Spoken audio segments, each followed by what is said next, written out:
أي دڵی بەخەم فێر ئەی دڵی بەخەم فێر من و تۆ ساڵیانێک هاو مەنزڵی جەستێک بووین و پێکەوە زۆرمان دیر زۆرمان چەش لە خاس و لە خراپ لە تاڵ و لە شیرین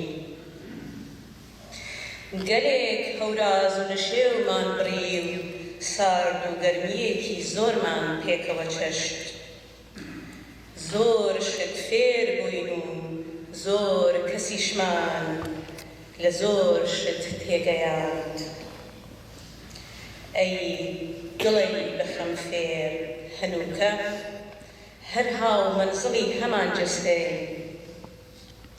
هەرچەند تۆ لە پرتەکەوتوویت و من لە جوڵە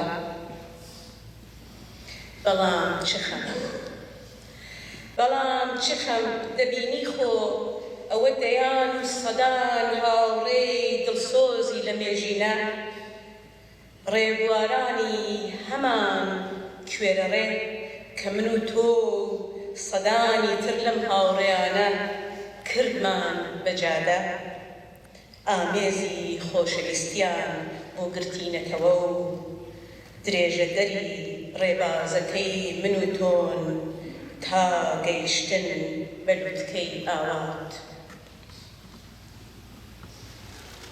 ئازیزان هاوڕێیان دۆستان و بەشداربووانی ئازیز بەخێر بێن ئیمڕۆ کەس لێرە میوان نییە و کەسیش خاوەن ماڵ نییە هەموومان کەسی کاک مەحمووین و هەموومان ئەمڕۆ میوانی ئەوین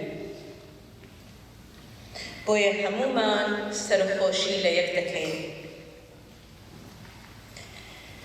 دیسانیش بە دڵێکی بەپەرۆش بۆ لە دەستانی هاوڕێ ئازیزمان کاک مەحمووی کەیوان بە خێراتتان دەکەین وە سپاس و پێزانینی خۆمانتان پێشکەش ئەکەین کە لە ڕێگای دوور و نزیکەوە ئەرکی بەشداری لەم ڕێوڕەسمەتان و ئەستۆ گرتووە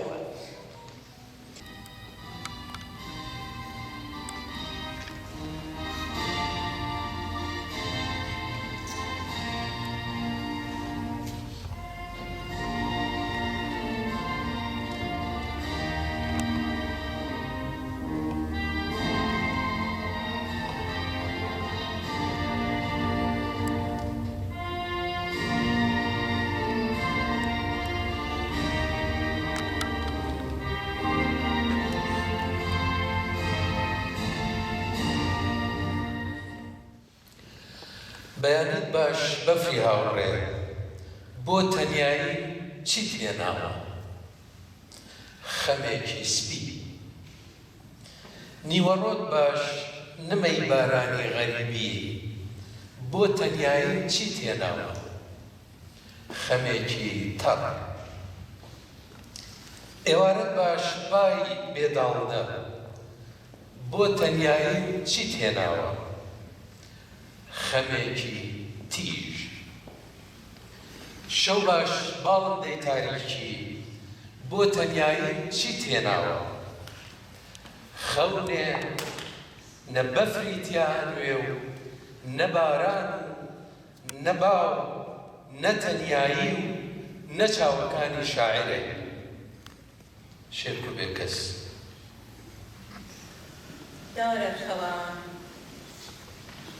دارە خەوان ئەی هاو خوێنی لە جەستەی خۆمدا بڕاوە ئاسمانەکەی سەری تۆ ئەمڕۆ ڕەنگی چ دەمێنێ خۆرەکاوی گەشت و ڕوون و گەرما بەخشە یان هێشتا کە کەم و بژی خۆڵەمێشی دەبارێنێ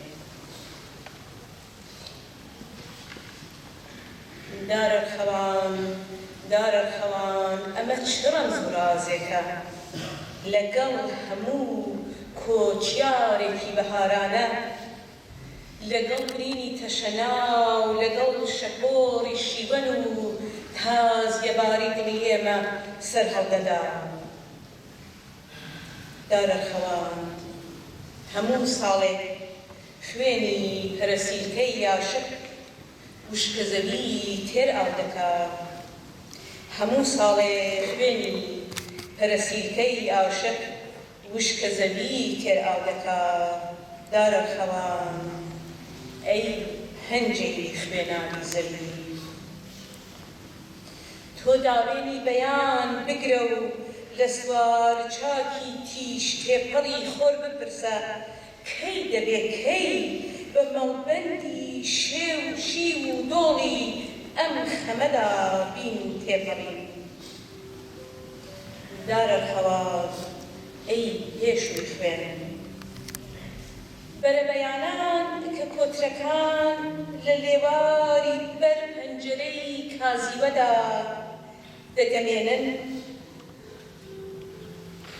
تۆ ئەم گیانە گوڕەنگەی من بنێ سەردەست، تۆ ئەم گیانە گوڕەنگەی من بنێ سەردەست، بیبە تەماشای هەڵفڕین.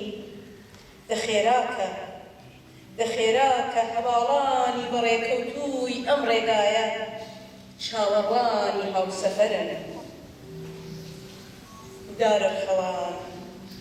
دارە خەوان ئەی بەیداخی گوڵگوڵینی وەرزی بەهار، تۆ بشنێوە و گردن هەڵکە. چاوم لە ڕاشەکانت بێ، تۆ بشنێوە و گردن هەڵکە. چاوم لە ڕاشەکانت بێ، تۆ شێعری خوێنباری منی، چەتری یادی ڕەنگاوڕەنگی ڕفێقانم. با کەلامی گوڵ شکۆفەی زمانت بێ، دەنگ هەڵبڕە دارە خەوان ئەی شێعری هێشتا نەوتراو، ئەی هاو خوێنی لق لە جەستەی خۆمدا بڕا. Aprendimos a quererte desde la histórica altura donde el sol de tu bravura le puso un cerco a la muerte. Aquí se queda la clara, la entrañable transparencia de tu querida presencia, comandante Che Guevara. Hey.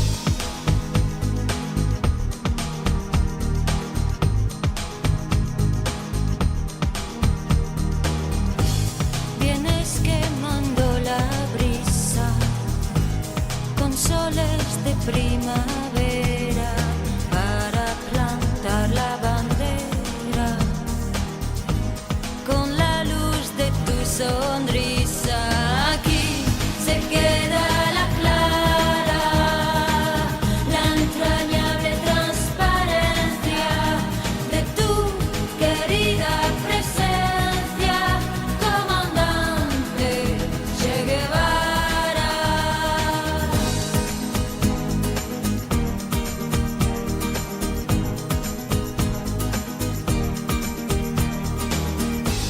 Tu amor revolucionario te conduce a nueva empresa donde esperan la firmeza de tu brazo libertario. Aquí se queda la clara, la entrañable transparencia.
بەرز و بەڕێز بێت یادی هاوڕێ مەحموودی کەیوان. کورتێک لە هەڵدانەوەی لاپەڕەکانی ژیانی کەسایەتیەک کە زیاتر لە نیو سەدەی ژیانی خۆی بۆ ڕزگاری خەڵکی بەشمێنەت بە بیر و باوەڕی چەپ و سۆسیالیستیەوە تەرخان کرد. هاوڕێ مەحموودی کەیوان ساڵی 1327 هەتاوی لە داوێنی بنەماڵەیەکی مام ناوەندی لە شاری سەقز چاوی بە دنیا بشکوت.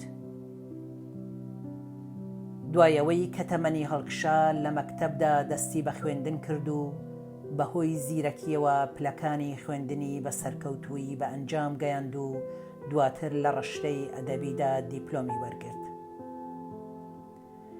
لە ماوەی خوێندنەکەیدا وێڕە یارمەتیدان بە باوکی هاوکات دوکانی کتێب و کەلوپەلی خوێندنی دانا و لە شاری سەقز نوێنەری گۆڤاری فردەوسی بە ئەستۆگرت.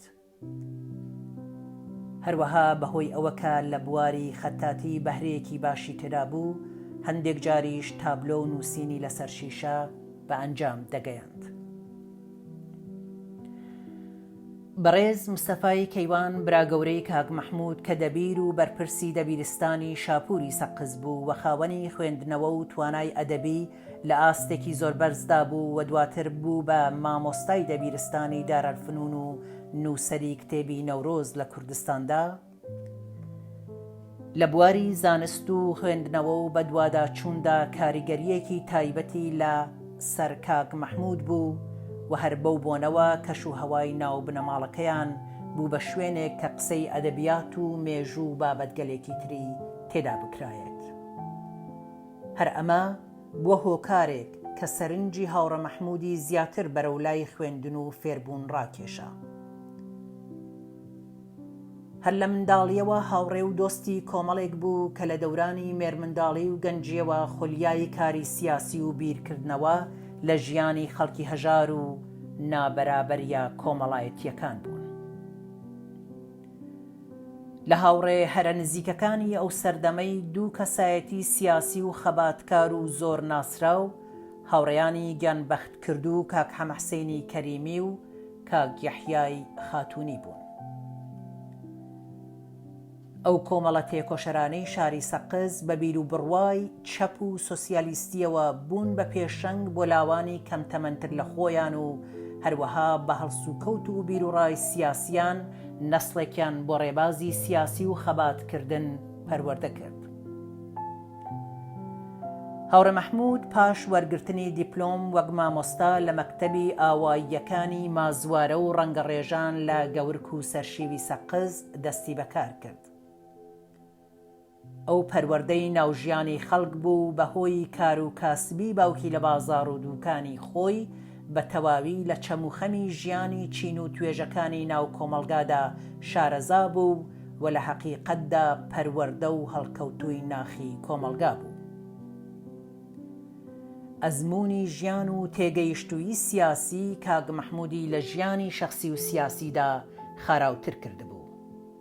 هەرەو خەسڵەتانەی زۆر زوو بوون بەهۆی ئەوە کە هاوڕێ مەحموود لەگەڵ خەڵکی ئاواییەکان لە ئاغای مدیرەوە ببێت بە کاک مەحموودی خۆمان و بۆ ژن و پیاوی نێو ئاوایی ببوو بە برا و پشتیوان و بۆ قوتابیەکانیشی وەک باوک و مامۆستای ژیانیان هەڵس و کەوتی دەکرد و بەسەری ئەو سوێندیان دەخوارد. لە سەرهەڵدانی شۆڕشی گەلانی ئێران لە ساڵی 1357 هەتاوی هاوڕێ مەحموود بوو بە یەکێک لە ڕێبەران و ڕێکخەرانی بزوتنەوەکە لە شاری سەقز. زۆربەی ڕۆژەکان کاک مەحموود بۆ خەڵک قسەی دەکرد و هەندەری گەنجەکان بوو لە دژی زۆڵم و زۆری حکوومەتی دیکتاتۆری پاشایەتی. دوای شۆڕشی ساڵی 57 یەکێک لە دامەزرێنەرانی جەمعیەتی دفاع لە حەقی زەحمەتکێشان و مافینەتەوەی خەڵکی کورد بوو. هەڵسوڕاوانە بەشێکی بەرچاوی لە ئەرکی جەمعیەتی بە ئەستۆ گرت بوو. یەکێک لە ئەرکەکانی لە کۆمیتەی دێهات ئەوە بوو کە زۆر جار هاتوچۆی دێهاتەکانی دەکرد و بە دەنگە زوڵاڵەکەی دەرد و بەشمێنەتی خەڵکی دەخستە پێش چاویان و ڕێگای ڕزگاری لەو ژیانە تاڵەی بۆ باس دەکردن. دەتگوت قسەی دڵی ئەوان دەکا و بە زمانێکی سادە و خەڵکی و پاراو کە لەو بارەوە هونەر و شارەزایی لێدەباری قسەی بۆ دەکردن. لە ڕێپێوانی مێژوویی خەڵکی سەقز بۆ مەریوان بەشداربووانی ئەو ڕێپێوانە لە بیریانە کە کاک مەحموود چلۆن بە دەنگی دلێر وتاری ئەوت و فەزای حەماسی دەخولقاند و ورەی پێدەبەخشین. کاتێک ئاغاکانی کوردستان ویستیان بێنە شاری سەقز و دەفتەری شۆرای عەشایریدا بمەزرێنن، بە بانگەوازی جەمعیەت خەڵک ئەو ڕۆژە شاریان تەعتیل کرد و هەموو ڕێگاکانی شاریان گرت و پیلانی ئاغاکانیان پوچەڵ کردەوە. هاوڕێ مەحموود یەکێک لەو کەسانە بوو کە دەوری سەرەکی گێڕا و وەک سەرکردەیەکی سەرکەوت و ورەی بە جەماوەری خرۆشاو ئەدا. دوای گیانبەختکردنی دوو هاوڕێی زۆر نزیکی کاک حەمەحسێنی کەریمی و کاک یەحیا خاتوونی، هاوڕێ مەحموود بوو بە درێژەدەری ڕاستەقینەی ڕێگایان و دوای هێرشی حکوومەتی جنایەتکاری کۆماری ئیسلامی بۆ سەر کوردستان ڕێگای پێشمەرگایەتی هەڵبژارد و بوو بە پێشمەرگەی کۆمەڵە و ڕێبازی سیاسی خۆی لەناو کۆمەڵەدا دۆزیەوە. لە ماوەی ژیانی سیاسی و تێکۆشانی لەناو تەشکیلاتی کۆمەڵەدا بەرپرسایەتی جۆرا و جۆری لە ئەستۆ بوو. لە کردەوە و ڕوو بە خەڵک هاوڕێ مەحموود بەهۆی ناسراوبوونی لەناو خەڵکدا و توانایی کەموێنەی لە سخنڕانی و وتاربێژی ببوو بە وتەبێژی کۆمەڵە لە ناوچەی سەقز. کەم دێهاتی سەقز هەیە کە کاک مەحموود سخنڕانی تێدا نەکرد بێت و دەردەدڵی خەڵکی نەبیست بێت. هاوڕێ مەحموود پڕ بەدڵ خەڵکی کرێکار و زەحمەتکێشی خۆش دەویست و باوەڕی بەوە بوو کە ڕێگای ڕزگاری خەڵک لە بەشمێنەتی دەکرێت و هیوای قایمی بەسەرکەوتن بوو. سەرەڕای ئەو لێهاتووی و دڵسۆزیانەی بۆ خەڵک لەباری دەروون ناسیشەوە خەڵکی بەباشی دەناسی و زۆرجار قسەی دڵی ئەوانی دەکرد. هەروەها ناحەقی لە هیچ کەس قبوڵ نەدەکرد، بەڵام بە شێوەیەکی دۆستانە و نەرمونیان لەگەڵیان دەهاتە گفتوگۆ. هاوڕێ مەحموود مرۆڤێکی زۆر تێگەیشتوو بوو. ئەو لە ئاستێکی بەرزدا زانیاری لەسەر زۆر بابەتی مێژووی بابەتی دیکە هەبوو. زۆر بە ئاسانی هەموو شتێکی قبوڵ نەدەکرد و هەڵخڕێنەری قسە و باسی گەرم و گوڕ لە نێو تەشکیلاتیشدا بوو. لە بەڕێوەبردنی ئەرکی تەشکیلاتیدا یەکجار جددی و پەیگیر بوو، نەیدەتوانی کار بە نیوە تەواوی بهێڵێتەوە. لە کاری کۆمیتەییدا چه ئەو کات ئەندامی کۆمیتەی ناوچە و کۆمیتەکانی تری تەشکیلات بوو و چ لە بواری کاری سیاسی و کار لە نێو خەڵکدا، هاوڕێ مەحموود خاوەنی بیرێکی تیژ و بەرپرسانە بوو و زۆر جار بۆ چوونی ئەو دەبووە بڕیار و جێبەجێ دەکرا. هاوڕێ مەحموود دوای بەڕێوەبردنی ئەرکی تەشکیلاتی لە ئۆرگانەکانی مەرکەزی کۆمەڵەدا سازماندرا و لە بەشی ئیداری سەرپەرستی کار لەگەڵ بنەماڵەکانی سەر بە کۆمەڵە و پەنابەرانی نزیک لە کۆمەڵەی لە ئەستۆ بوو. لەگەڵ هەر کەس کە پەیوەندی لەگەڵ هاوڕێ مەحموود بووە گەلێک بیرەوەری خۆش و شیرینیان لێ هەیە و هیچ کات دڵسۆزیەکانی لەبیر ناکەن. هاوڕێ مەحموود لە ساڵی 1992 میلادی هاتە هەندەران و لە وڵاتی سوئێد نیشتەجێ بوو. هەرچەند پەیوەندی بە هیچ ڕێکخراوە و حیزبێک نەمابوو، بەڵام تا دوایین ساتەکانی ژیانی لەسەر بیر و باوەڕی چەپ و سۆسیالیستی خۆی مایەوە. بەداخەوە درێژخایەن تووشی نەخۆشی بوو و سەرەڕای باری خراپی تەندروستی ورەی شۆڕشگەڕانەی لە ئاستێکی بەرزدا بوو، زۆرجار لە خۆپیشاندانەکانی دژی کۆماری ئیسلامی بەشداری دەکرد و هەمیشە بۆ ئاگاداربوون لە هەلومەرجی سیاسی ناوخۆی وڵات بە دوواداچوونی بۆ دەکرد. هاوڕێ مەحموود زۆر خولیای باسی سیاسی بوو و زۆرجار بە قسە پڕناوەرۆکەکانی کۆڕی دۆستانی گەرم دەکرد.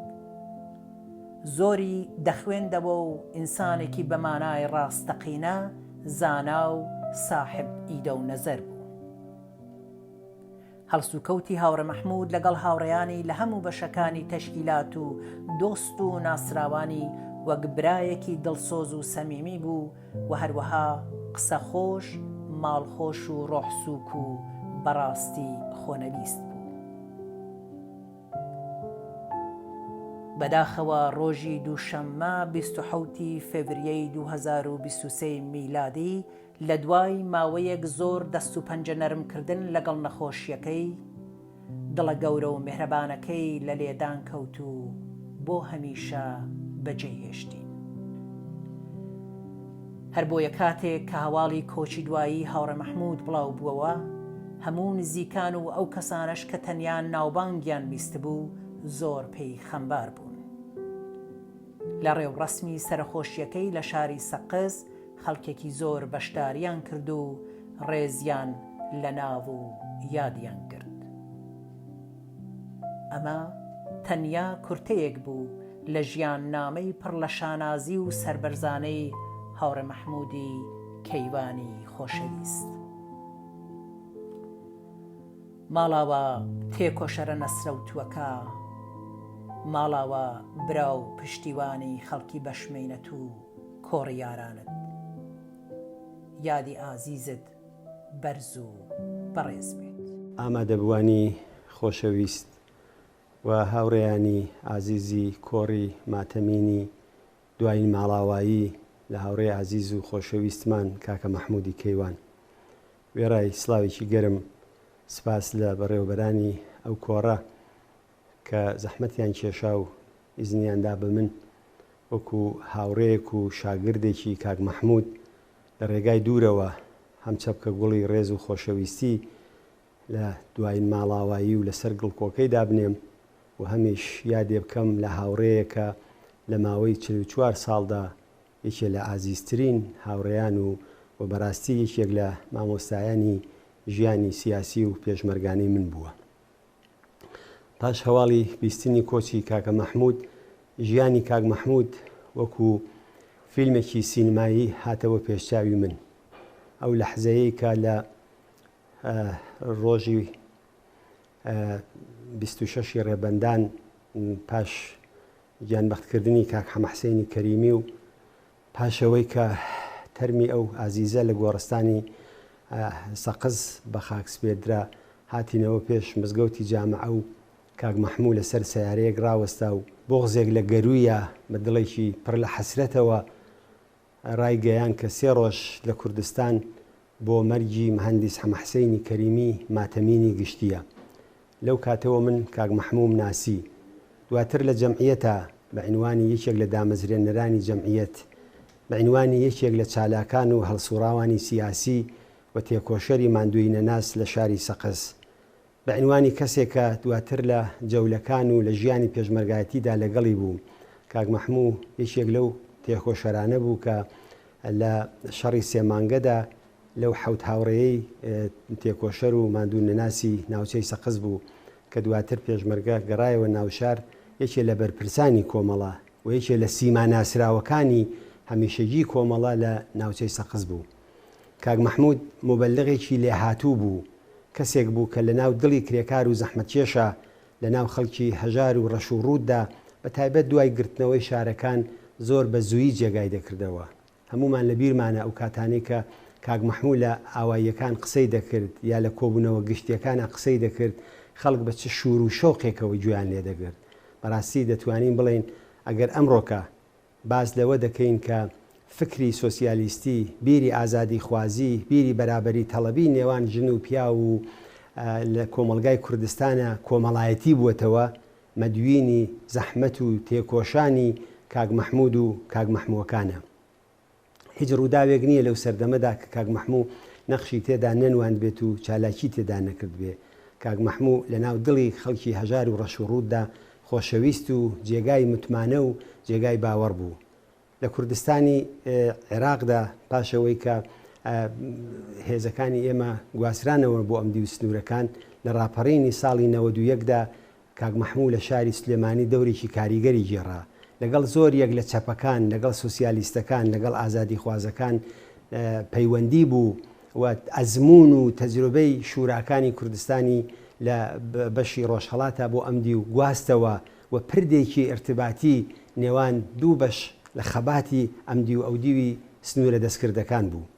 کاک مەحموود دوای ئەوە کە هاتە وڵاتی سوئێدیش، لە وڵاتی سوئێدیش بە پەیوەندیەکی بەرینی هەر لەو شوێنانەی کە کاری تێدا دەکرد هەر لە مەدرسەوە کە دەچوو دروست کرد و بەڕاستی کاک مەحموود ئینسانێک بوو کە سنووری نەدەناسی ئینسان بە عنوانی ئینسان بۆ کاک مەحموود جێگای ڕێز و بایەخ و ئەرزش بوو.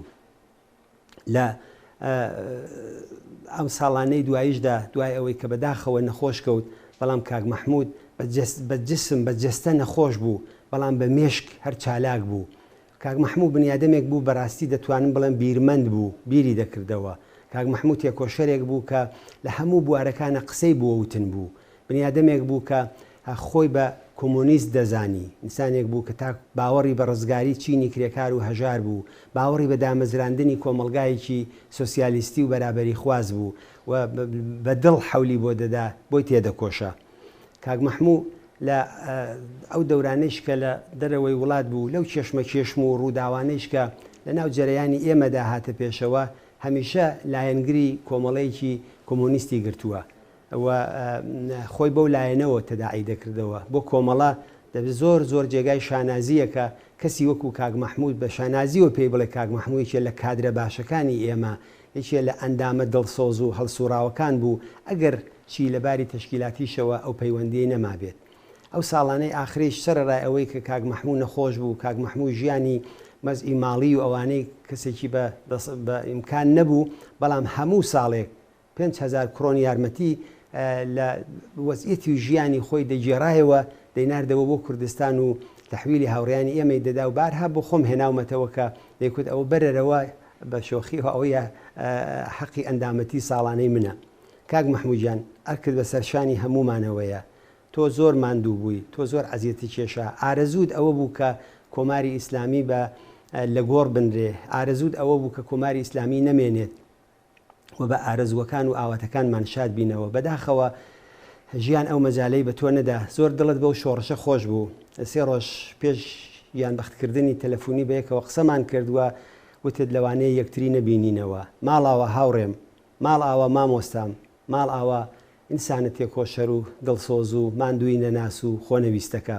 هیوادارم یادت لە سەقز و لە سنە و لە مەهاباد و لە شوێنەکانی دیکەی کوردستان بکەینەوە.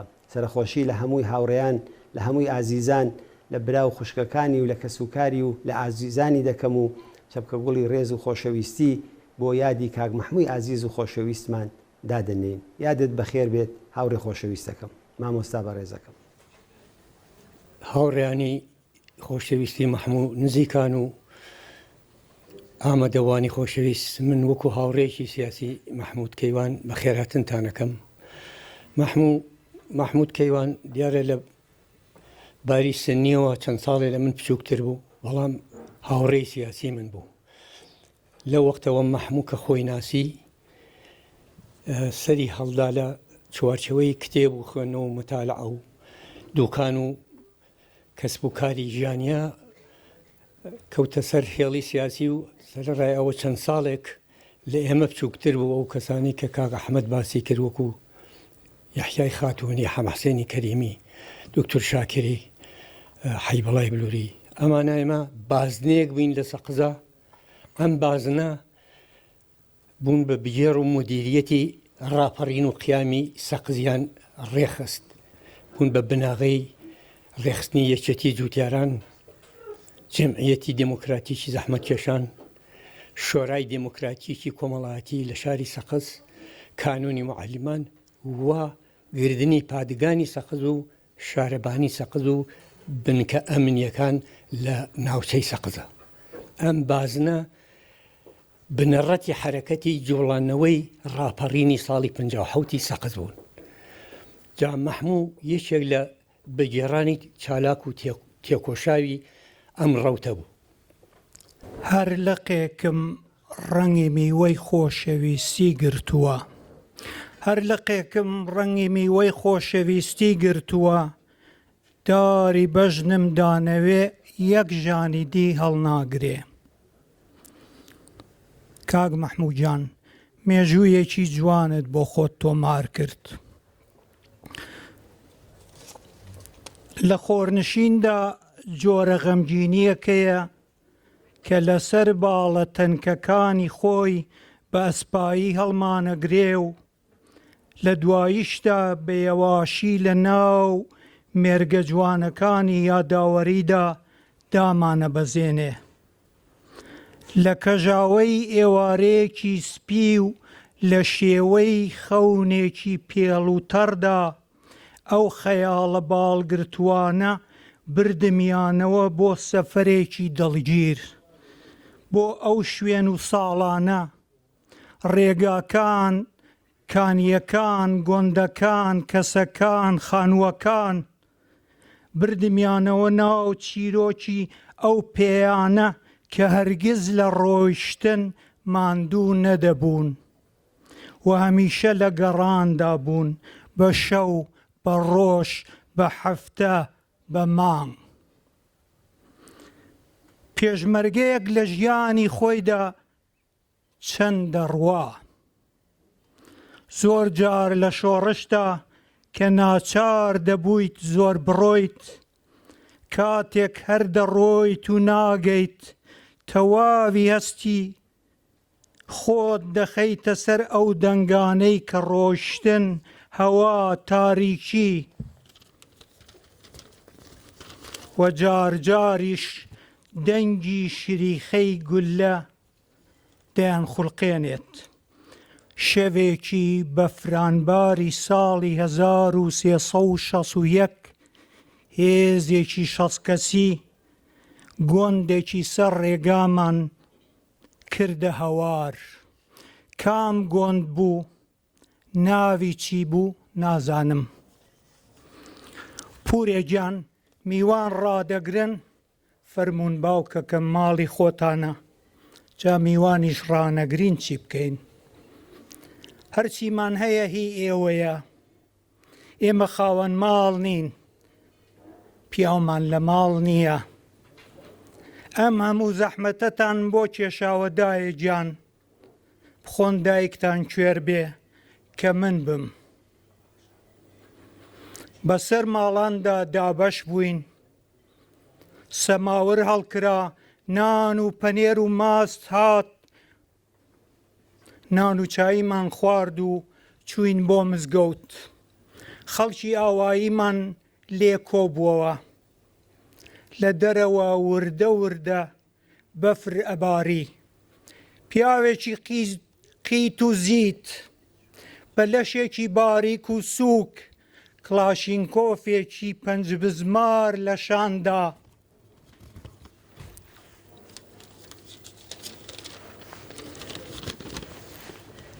بە دەم و پل و قسە دانار دانار لە ڕێگای دەنگێکی کارگەر پەخشانێکی کورتی خوێندەوە. لەبەر سەرقاڵی ڕۆژگار و لەبەر خەم سکی برسی ئێش تاڵی هەناسەم، مزگەوتی هێنایە جۆش وە گوێی هەموو جووتیارەکانی خستەر ژێر کێفی خۆیەوە. ئەم گەنجە باڵا بەرزە لەشباری کە 35 ساڵە ڕووخۆش و قسە خۆشە، ئەم کادرە خوێنگەرم و دڵسۆزە هاوڕێی بە وەفا و خۆشەویستی جووتیاران و زەحمەتکێشانی گەورک، سەرشی و فەیزڵابەجی و شاری سەقس کاک مەحموودی کەیوان بوو.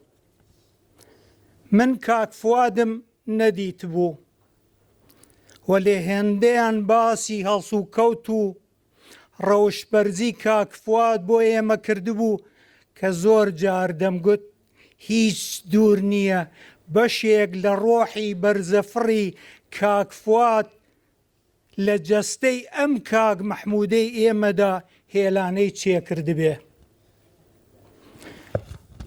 کاک مەحموودی بیرتیژ و باڵابەرز یەکێ لە باشترین ئاژیتۆرەکانی کۆمەڵە بوو.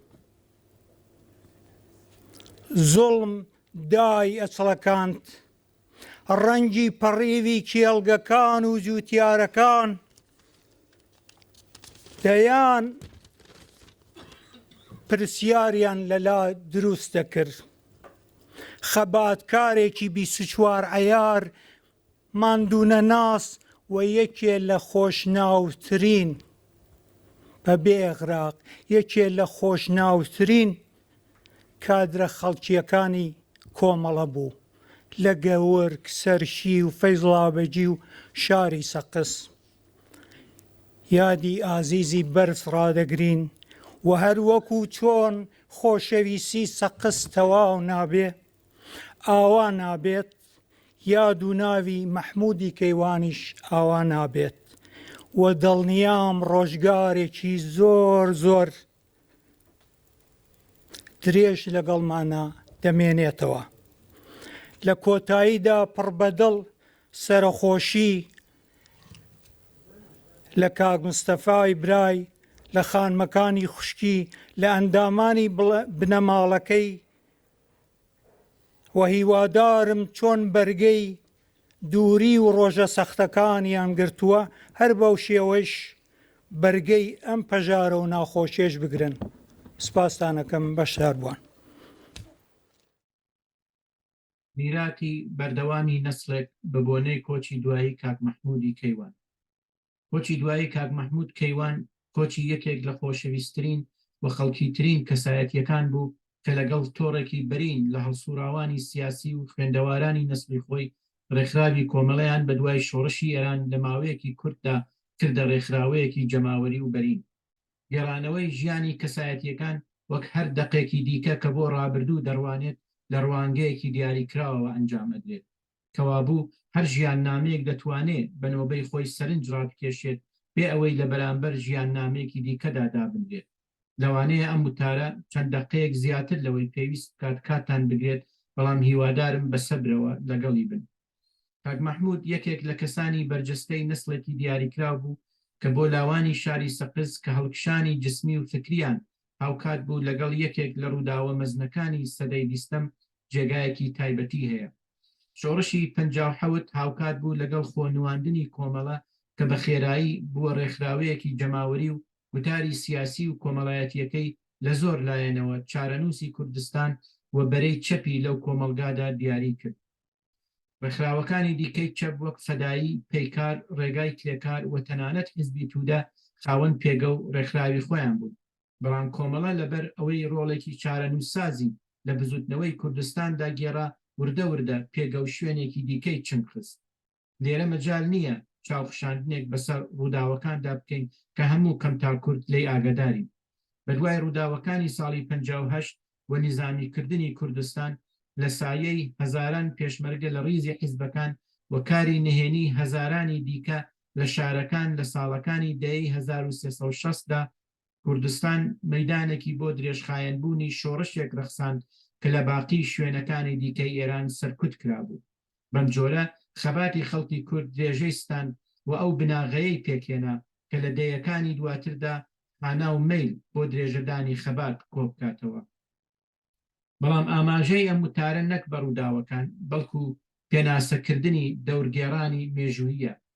لێرەدا مەبەست لە کۆمەڵە تەنیا کۆڕێکی چەند کەسە نییە.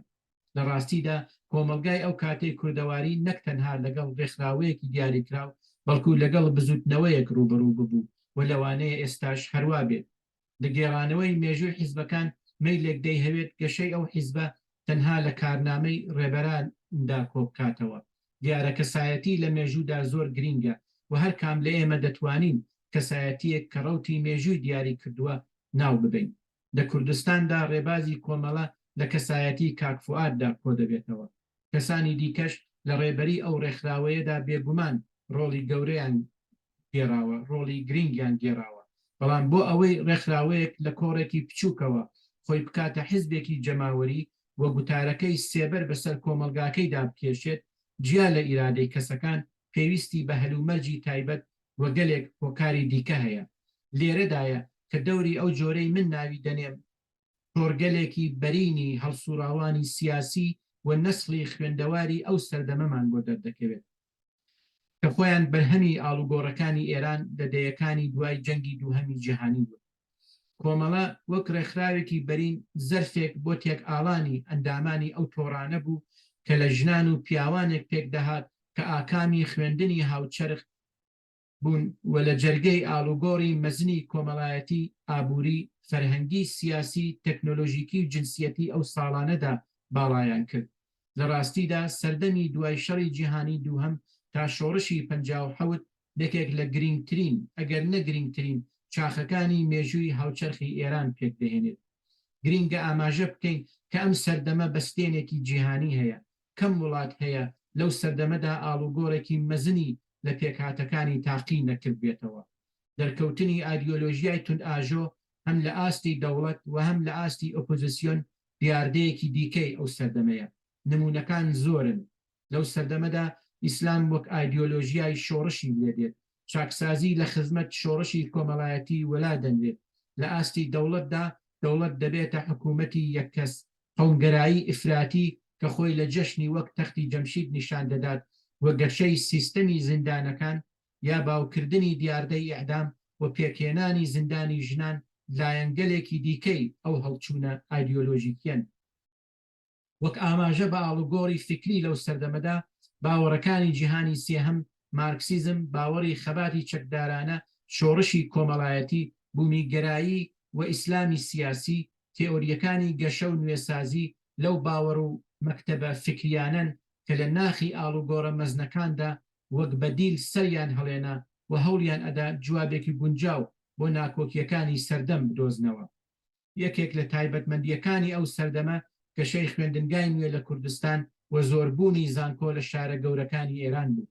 زانکۆ بوو بە ناوەندی ڕووناکبیری بە جۆرێک کە گەلێک چالاکی و بزوتنەوە لەوێوە دەستیان پێکرد. ئەوکات کەرەسەکانی ڕاگەیاندنی رادیۆ بەڵام لەوە گرنگتر تەلەڤیزیۆن و سینەما دەرگای فەرهەنگ و ئەندێشیان بە جۆرێکی کاریگەرتر بەڕووی جیهاندا کردەوە. ئەو ئاڵوگۆڕە مەزنانە هێزی نوێی کۆمەڵایەتی پێکێنا. لە ڕاستیدا شۆڕشی 57 هەڵچوونی ئەو هێزە کۆمەڵایەتیانە بوو کە لە پشت دەواازەی سەدی ئیستبداددا پەنگیان دەخوارد. شۆڕشی 57 دەواازەکانی کردەوە بە کۆمەلگای کوردستانیشی بە خێرایی سیاسی کرد و ئەو مەجالەی ڕەخسان تا تۆڕی بەرینی چالاکانی سیاسی لە دەور ڕێکخراوە سیاسیەکاندا کۆ ببنەوە. کۆمەڵە بێ هەبوونی بەرنامەیەکی سیاسی یا پەیڕەوی ناوخۆ یا تەنانەت گۆڤارێک چ بگا بە ئێسکەکانی رادیۆ و تەلەڤیزیۆن تەنیا و تەنیا لە ڕێگای هەبوونی چالاکان و چەند ڕاگەیەندراوێک زۆربەی ساڵەکانی 57 و 58 تێپەڕ کرد. ڕەمزی جەماوەری بوونی ئەو ڕێبازە بە زۆرینە لەبەر پراکتیکی ئەو ڕێکخراوە و پشت ئەستوربوون بوو بە کەسایەتیەکان. ئەو سەردەمە لەلایەن زۆر لایەنەوە دروشمی یەکسانی ژن و پیاو وەک مالکیەتی گشتی ژن تەفسیر دەکرا یا بیرروباوەری چەپ و کۆمۆنیستی کۆمەڵە وەک بێدینی پێناسە دەکرا. بەڵام ئەو بیرۆکانە یا جێکەوتن یا لەلایەن خەڵکی موسڵمانی شار و دێهاتەکان نەک وەک مەترسی بۆ سەر فەرهەنگ و دینی ئەوان بەڵکو بە کونجکاویەوە مامەڵەیان لەگەڵ دەکرا. کەوابوو لە ڕێگای بەسەرکردنەوەی ئەو ڕابردووەوەیە کە دەوری کەسایەتی ناسراو و جەماوەری وەک کاک مەحموود بۆ جەماوەریکردنی باوەڕەکانی کۆمەڵە دەردەکەوێت. لە هاوینی 2017دا وتووێژێک لەگەڵ ئەو سەبارەت بە سەردەمی ئەو جۆرەی ئەوترێ شۆڕشی سپی بەڕێوە چوو. ئامانجی وتووێژەکە کەڵگوەرگرتن لە ئەزمونەکانی کاک مەحموود بوو لە خزمەت توێژینەوە بۆ دەرکردنی کتێبێک سەبارەت بە قەوارەگرتنی کۆمەلگای هاوچەرخی کوردەواری لە ئێران کە ئێستا بە زمانی ئینگلیسی بڵاو بووەتەوە. سەرەڕای ململانەیەکی درێژخایەن لەگەڵ نەخۆشی سەرەتان کاک مەحموود بە زەینێکی ڕۆشن و تین و تەوژمێکی تایبەت بەخۆی دەستی کرد بە جوابدانەوەی پرسیارەکان. لەشێکی لاواز لە خانوویەکی بچووک بەڵام پڕنەشاددا دەژیا. کتێبخانەیەکی گەورە لایەکی گەورەی لە ئوتاقی دانیشتن پڕکردبووەوە کە بە کتێبخانەکەدا دەتوانی دەتکوت کتێبەکان خەریکن پاڵ بە یەکترەوە دەنێن بۆ ئەوەی جێگا بۆ کتێبی دیکە بکەنەوە. لەسەر مێزی ناوەڕاستی ئوتاقەکەش چەند کتێبی دیکەدانرا بوو. لە جواب بە پرسیارێک سەبارەت بە سەردەمی نێوان شەڕی دووهەمی جیهانی و شۆڕشی سپی حەمەڕەزاشا کاک مەحموود بە دەنگێکی ئارام و لە سەرخۆ دەستی کرد بە لێکدانەوەی ئاڵوگۆڕەکانی ئەو سەردەمە لە بەستێنی شەڕی سارددا. شکستی فەڕەنسە و ئەمریکای لە ڤیەتنام وەک یەکەمین شکستی ئەنگلۆ ساکسۆنەکان بە دوای شکستانی ناپلئۆن لە سەرەتای سەدەی 19دا پێناسە کرد. دوجار ئاڵوگۆڕەکانی کۆمەلگای کوردەواری زەق کردەوە و باسی ئەوەی کرد کە لە ساڵەکانی دەیەی 1340 کتێبفرۆشیەکی بە ناوی دانش لە سەقز داناوە. هەم کارەکە و هەم ناوەکە ڕنگدانەوەی ئاڵوگۆڕە فکری و کۆمەڵایەتیەکانی ئەو سەردەمە بوون. کاک مەحموود باسی پردی سەقز و دەوری شرکەتە خارجیەکانی لە دروستکردنی ئەو پردە کرد، هەروەها ئەوەی کە ئەو پردە وای کرد یەکەم جار ماشێن بێتە سەقز. ئاڵوگۆڕی چینایەتی و سیاسەتەکانی ڕژیمی پەهلەوی و چالاکیەکان بەشێکی دیکە لە قسەکانی ئەو بوون. دوانێکی جوان و زانیاری بەرچاو بەڕاستی هەمووی جێگای پێزانین بوو.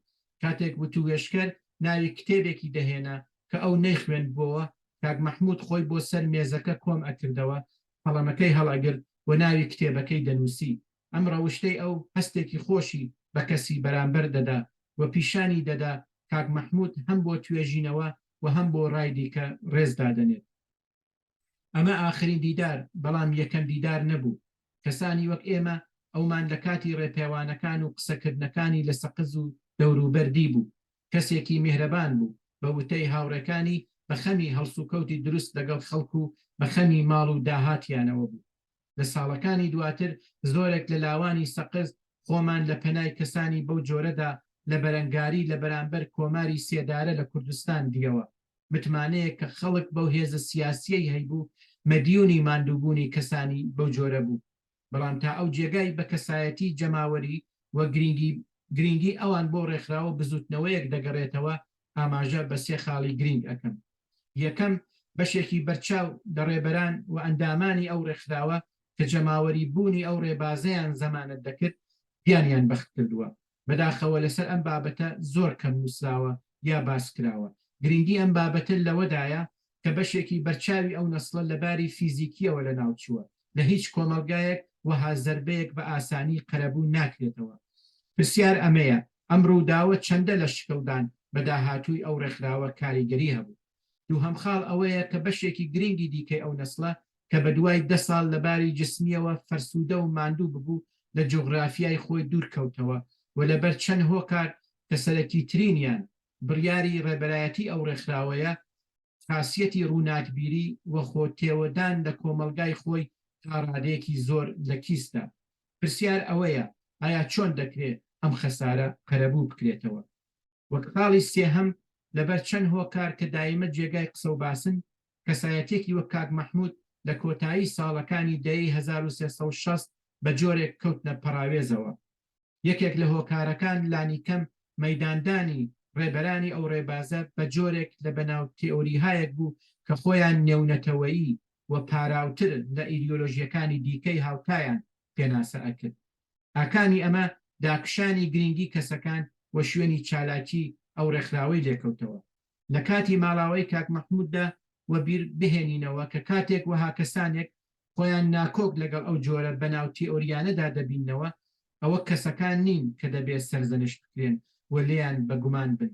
پراوێز خستن دەتوانێت لە هەمان کاتدا سەرکوتی ئاگاهانە یا نائاگاهانەی بەدیل بۆ سەردەمێکی نوێ بێت، کەوابوو ئەو جۆرە بەناو تێئۆریانە و بڕیاردەرانن کە دەبێت پێداچوونەوەیان بەسەردا بکرێت و بکەونە ژێر ڕخنەیەکی جدیەوە. لە کۆتاییدا مەحموود کەیوان تەنها ناوێک نییە، بەڵکو مەفهومێکە، واتە ببورن ناوی ئەو کۆمەڵێک وتار و کردداری گرنگ لەخۆ دەگرێت. دەسڵی ئەو بەرهەمی بارودۆخێکی تایبەتە لە مێژووی هاوچەرخی ئێران و کوردستان و لە بەستێنێکی جەهانیدا هەوارەی گرتووە. ئەو هاوماڵەکانی ئەو وەک کەسایەتی جەماوەری، هەروەها وە بیرهێنەرەوەی ڕەمزەکانی جەماوەری بوونی ڕێبازێکی چەپ لە کۆمەلگای خۆیانن. ئەمە ئەو میراتە بەردەوامەیە کە ئەوان بۆ ئێمە و بۆ کۆمەلگای کوردستانیان بەجێهێشتووە.